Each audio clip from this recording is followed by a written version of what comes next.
Sylhet two Manchester flight বন্ধের সিদ্ধান্ত পুনর্বিবেচনার দাবিতে ব্রিটেনের নিউপোর্ট শহরে সভা অনুষ্ঠিত। সিলেট টু ম্যানচেস্টার ফ্লাইট বন্ধের সিদ্ধান্ত পুনর্বিবেচনার দাবিতে গ্রেটার সিলেট কমিউনিটি ইউকের নিউপোর্ট শাখার উদ্যোগে সোমবার 16 ফেব্রুয়ারি ব্রিটেনের নিউপোর্ট শহরের তারানা রেস্টুরেন্টে এক সভা সফলভাবে সম্পন্ন হয়েছে।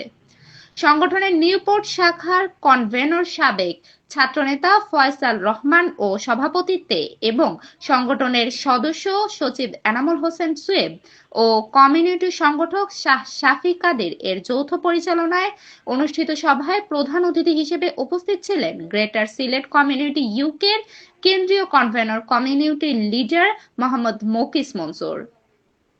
বিশেষ অতিথি প্রবাসের মুক্তিযুদ্ধের সংগঠক শেখ মোহাম্মদ তাহিরুল্লাহ, সংগঠনের উপদেষ্টা মাসুদ আহমেদ, আলহাজ আসাদ মিয়া, রকিবুর রহমান, সিরাজ খান, আব্দুর রউফ তালুকদার, সৈয়দ কাহের, ফখরুল ইসলাম, জহির আলী, আনহার মিয়া, রুহুল আমিন, সিতাব আলী, রহিম বাবুল, শাহ আব্দুল ওয়াহাব জাহাঙ্গীর ও শাহজাহান তালুকদার শাওন সহ অন্যান্য নেতৃবৃন্দ বক্তব্য রাখেন। সভার শুরুতেই কোরআন থেকে তেলাওয়াত করেন মাওলানা শাহিন আহমেদ।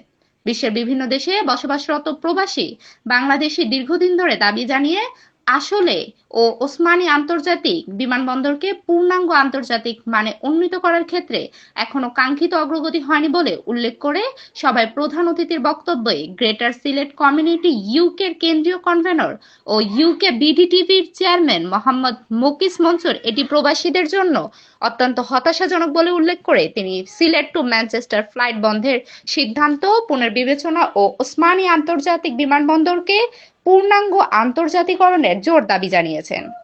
কার্ডিফ থেকে আমাদের প্রতিনিধির পাঠানো প্রতিবেদনে ছিলাম আমি ফারিয়া ইসলাম, শর্মা টিভি 24।